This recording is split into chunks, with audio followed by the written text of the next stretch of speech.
প্ৰিয় দৰ্শক, মা দেউতাই আমাৰ প্ৰথম গুৰু। তেওঁলোকৰ মৰম, ত্যাগ আৰু আশীৰ্বাদেই হৈছে আমাৰ জীৱনৰ আচল ধন। কিন্তু যেতিয়াই মা দেউতাই এই সংসাৰ ত্যাগ কৰি পৰলোকলৈ গুচি যায়, তেতিয়া তেওঁলোকৰ স্মৰণত ঘৰত তেওঁলোকৰ ফটো লগাওঁ। কিন্তু প্ৰশ্নটো এইটো যে তেওঁলোকৰ মৃত্যুৰ পিছত তেওঁলোকৰ ছবি ঘৰত লগোৱাটো উচিত নে অনুচিত? ইয়াৰ কিবা আধ্যাত্মিক প্ৰভাৱ আছে নেকি?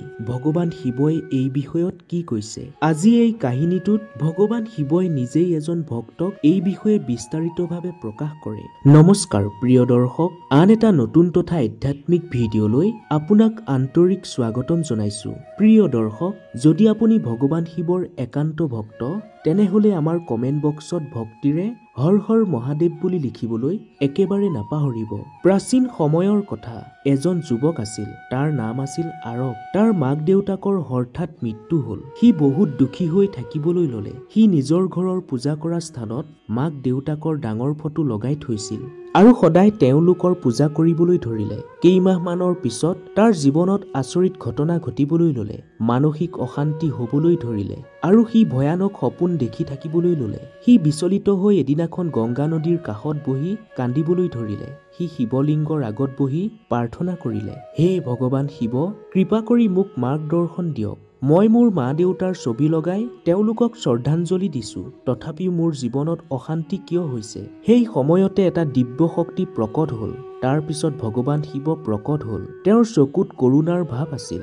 মহাদেৱে কলে, হে ভক্ত আৰৱ, তোমাৰ প্ৰেম আৰু ভক্তি নিঃসন্দেহে মহান। তোমাৰ হৃদয়ত নিজৰ মা দেউতাৰ বাবে যি ভক্তি আছে সেয়া পূজনীয়। কিন্তু তুমি নজনাকৈ যি কৰিছা সেয়াই কেৱল আত্মাকে নাবান্ধে, তাৰ উপৰিও তোমাৰ জীৱনত দুখৰ কাৰণ হব পাৰে। যেতিয়া কোনোবাই নিজৰ আত্মীয়জনক হেৰুৱায়, বিশেষকৈ মা দেউতাক, তেতিয়া তেওঁৰ স্মৰণ আৰু সন্মান নিশ্চয় কৰিব লাগে। কিন্তু কিছুমান নিয়ম আৰু মৰ্যাদা থাকে, যিখিনি জনাটো সকলো মনুষ্যৰ বাবে অত্যন্ত আৱশ্যক। হে মোৰ পৰম ভক্ত, শুনা, মই তোমাক আজি 5টা দিব্য কথা কম, যিখিনি সকলো মনুষ্যই জনাটো অত্যন্ত জৰুৰী। কাৰণ যেতিয়া সকলো মাক দেউতাক এই সংসাৰ ত্যাগ কৰে, এই কথাই জীৱনটো এটা নতুন দিশ দিয়ে আৰু আত্মাক শান্তি প্ৰদান কৰে। তুমি কেৱল ধ্যান দি শুনি যোৱা। যেতিয়া কোনো আত্মাই এই শৰীৰটো ত্যাগ কৰে, সেই আত্মাৰ এটা উদ্দেশ্য থাকে, পিছৰ জনমলৈ আগবঢ়া, সেই যাত্ৰাটো পূৰ্ণ কৰা, যি ব্ৰহ্মাণ্ডে সেই আত্মাটোৰ বাবে তৈয়াৰ কৰিছে। কিন্তু যেতিয়া আমি সেই আত্মাটোৰ ফটো পূজা কৰা স্থানত ৰাখি প্ৰতিদিনে পূজা অৰ্চনা কৰো, চাকি জ্বলাও, ফুল অৰ্পণ কৰো, তেতিয়া এই প্ৰেমে পূৰ্ণ শ্ৰদ্ধাত কেতিয়াবা এটা বন্ধন হৈ ৰয়। আত্মা যি আগুৱাই যাব বিচাৰে, সেই আত্মাই আমাৰ প্ৰেমৰ বাবে সেই মায়াত বন্দী হৈ থাকে। ভগৱান শিৱই কৈছে, হে ভক্ত, শ্ৰদ্ধা দেখুওৱা, কিন্তু তেওঁলোকক মুক্তি কৰা। ভাল পোৱাত বান্ধি নাৰাখিবা, আশীৰ্বাদেৰে মুক্ত কৰা। তেওঁলোকৰ বাবে প্ৰাৰ্থনা কৰা, কিন্তু তেওঁলোকক ধৰি নাৰাখিবা। কিয়নো সঁচা প্ৰেম সেইখিনি, যিখিনিয়ে আত্মাৰ মুক্তি বিচাৰে, না তেওঁলোকৰ মোহত বন্দী হোৱাটো। ভগৱান শিৱই শান্তভাৱে কলে, ভক্ত আৰৱ, এই কথা প্ৰতিখন ঘৰে জনাটো আৱশ্যক।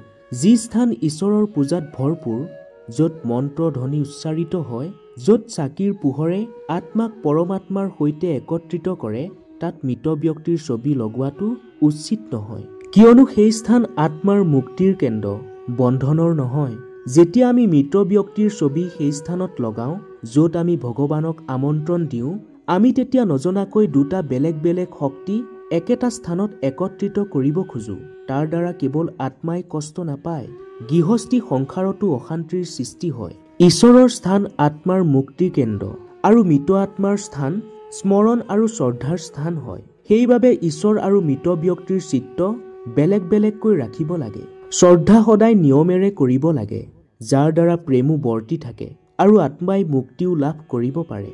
ভগৱান শিৱই কলে, ভক্ত আৰৱ, যদি তুমি মা দেউতাৰ ছবি ঘৰত লগাই ৰাখিব বিচাৰা, তেতিয়া ধ্যান ৰাখিবা, সেই স্থান পূজা স্থান যে নহয়, য'ত ভগৱান নিবাস হয়। সেই স্থান কেৱল সেই শক্তিহে বিৰাজ হব লাগে, যিয়ে মুখ্য প্ৰাপ্তিৰ মাৰ্গ দেখায়। মা দেউতাৰ ফটো ঘৰৰ কোনো এটা স্থানত ভক্তি আৰু স্মৃতি ৰূপে ৰাখিব লাগে, কিন্তু সেই স্থানত চাকি ধূপ জ্বলাব নালাগে। এয়া এটা শ্ৰদ্ধাঞ্জলি হয়, আৰাধনা নহয়। কিয়নো পূজা তাত হয় য'ত আমি ঈশ্বৰক আবাহন কৰো, আৰু স্মৃতি তাত হয় য'ত আমি প্ৰেমপূৰ্বকভাৱে কাৰোবাক স্মৰণ কৰো। ভগৱান শিৱই কলে, হে ভক্ত, প্ৰেম আৰু পূজাৰ মাজত পাৰ্থক্য চোৱা। যি মৃত্যু হৈছে তেওঁক সন্মান দিয়া, কিন্তু ঈশ্বৰৰ উপাসনা আৰু আত্মাৰ স্মৃতিৰ মাৰ্গ একত্ৰিত কৰা এয়া সঁচা ধৰ্ম। ভগৱান শিৱই ক'লে, তোমাৰ মনত যি ব্যাকুলতা আছে সেয়া স্বাভাৱিক।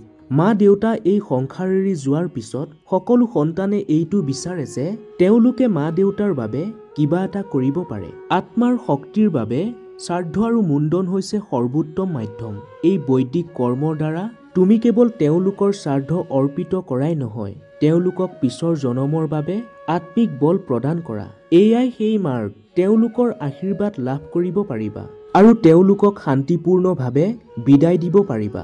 এয়াই সঁচা প্ৰেম আৰু সঁচা ভক্তি। যি গুচি গ'ল তেওঁলোকক আগবাঢ়িব দিয়া, মোহত আবদ্ধ কৰি নাৰাখিবা, প্ৰেমেৰে মুক্তি কৰা। এয়াই পুত্ৰ ধৰ্ম, এয়াই পবিত্ৰতা। ভগৱান শিৱই কৰুণা দৃষ্টিৰে আৰৱৰ ফালে চাই ক'লে, হে ভক্ত, এই সংসাৰ এক যাত্ৰা। আত্মা আহে, এই সংসাৰৰ অনুভৱ লয় আৰু আগবাঢ়ি যায়। কিন্তু যেতিয়া তুমি মোহত ডুবি থাকা, তুমি তেতিয়া কেৱল নিজৰ হৃদয়কে নাবান্ধা, তাৰ উপৰিও তুমি সেই আত্মাৰ গতিও বান্ধি ৰাখা। মোহে আত্মাক ৰখাই ৰাখে, প্ৰেমে সেই আত্মাক মুক্তি কৰে। যি গুচি গ'ল তেওঁৰ নামত তুমি ভাল কাম কৰা, দুখীয়াক সেৱা কৰা, ভোকাতুৰজনক ভোজন আৰু ভিক্ষাৰীজনক ভিক্ষা আৰোপণ কৰা। এয়াই সেই কৰ্ম যি তোমাৰ মা দেউতাৰ আশীৰ্বাদ হৈ তোমাৰ জীৱনলৈ আহিছে। প্ৰেমক কৰ্মৰ সৈতে একেলগ কৰা, এয়াই সঁচা শ্ৰদ্ধাঞ্জলি। তোমাৰ কৰ্মই সেই আত্মাৰ এটা মধুৰ স্মৃতি হয়, যিয়ে তেওঁক শান্তি দিব আৰু তোমাকো উন্নতিৰ দিশলৈ লৈ যাব। ভগৱান শিৱই আৰৱক আশীৰ্বাদ দি ক'লে, ভক্ত আৰৱ, তোমাৰ মা দেউতাই তোমাৰ গভীৰভাৱে ভাল পাইছিল।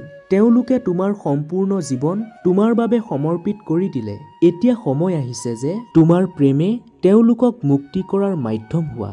যদি তুমি তোমাৰ ঘৰত সুখ আৰু শান্তি বিচাৰা, তেন্তে প্ৰথমেই তুমি সেই আত্মাক শান্তি দিয়া, যি এতিয়া এই লোকৰ নহয়। শ্ৰদ্ধা ৰখাটো আৱশ্যক, কিন্তু সেয়া ঈশ্বৰৰ সৈতে একত্ৰিত কৰি আত্মাৰ মুক্তিৰ পথ দেখুওৱা। তেতিয়াহে তোমাৰ প্ৰেম সঁচা বুলি প্ৰমাণিত হ'ব। আৰৱে ভগৱান শিৱৰ উপদেশক হৃদয়ৰ পৰা স্বীকাৰ কৰিলে। তেওঁ নিজৰ মাক দেউতাকৰ ফটো পূজা স্থানৰ পৰা আঁতৰাই অন্য এটা শান্ত স্থানত ৰাখিলে, য'ত মাত্ৰ স্মৃতি আছিল, আৰাধনা নহয়। লাহে লাহে আৰৱৰ ঘৰখন সুখ সমৃদ্ধিৰে ভৰি পৰিল। ঋণাত্মক শক্তি শেষ হ'ল, মানসিক অশান্তি নাইকিয়া হ'ল, আৰু সকলোতকৈ ডাঙৰ কথা, ভগৱান শিৱৰ কৃপাত তাৰ মনটো শান্ত হ'ল। যেতিয়া প্ৰেম মোহৰ পৰা আঁতৰ হয়, তেতিয়া সেয়া মুক্তি হৈ যায়, আৰু যেতিয়া শ্ৰদ্ধা জ্ঞানৰ লগত একত্ৰিত হয়, তেতিয়া জীৱনলৈ শান্তি আহে। এই কাহিনীৰ পৰা আমি এইটোৱে শিক্ষা লাভ কৰিলো, মা দেউতাৰ আত্মাক বান্ধি ৰাখিব নালাগে, মুক্তি কৰিব লাগে। পূজা স্থানত কেৱল ঈশ্বৰৰ ছবিহে থাকিব লাগে। যদি মৃত ব্যক্তিৰ ছবি লগাব বিচাৰে, তেতিয়া সেয়া আৰাধনাৰ কেন্দ্ৰ বনাব নালাগে। এয়াই সঁচা শ্ৰদ্ধাঞ্জলি, মোহ নহয়, সমৰ্পণ আৰু প্ৰেমেৰে বিদায় দিয়া। এয়াই তোমাৰ কৰ্তব্য, এয়াই সঁচা পুত্ৰ ধৰ্ম। ভগৱান শিৱই আমাক এই শিক্ষা দিয়ে যে প্ৰেমক কেতিয়াও বান্ধি ৰাখিব নালাগে। যি এই সংসাৰৰ পৰা গুচি গৈছে, তেওঁক তুমি চকু পানীৰে বান্ধি ৰাখিব নালাগে। তাৰ বিপৰীতে আশীৰ্বাদ আৰু শুভকামনাৰে মুক্তি কৰা, কিয়নো আত্মাৰ অন্তিম লক্ষ্য ঈশ্বৰৰ দিশে যাত্ৰা কৰা। প্ৰিয় দৰ্শক, আশা কৰিম আজিৰ ভিডিঅ'টোৱে আপোনাক কিঞ্চিত হ'লে উপকৃত কৰিব। যদি ভিডিঅ'টো চাই ভাল লাগিল, তেনেহ'লে এটা লাইক কৰি আন 10 জন উপকৃত হোৱাকৈ ভিডিঅ'টো শ্বেয়াৰ কৰি দিবলৈ একেবাৰে নাপাহৰিব। ধন্যবাদ।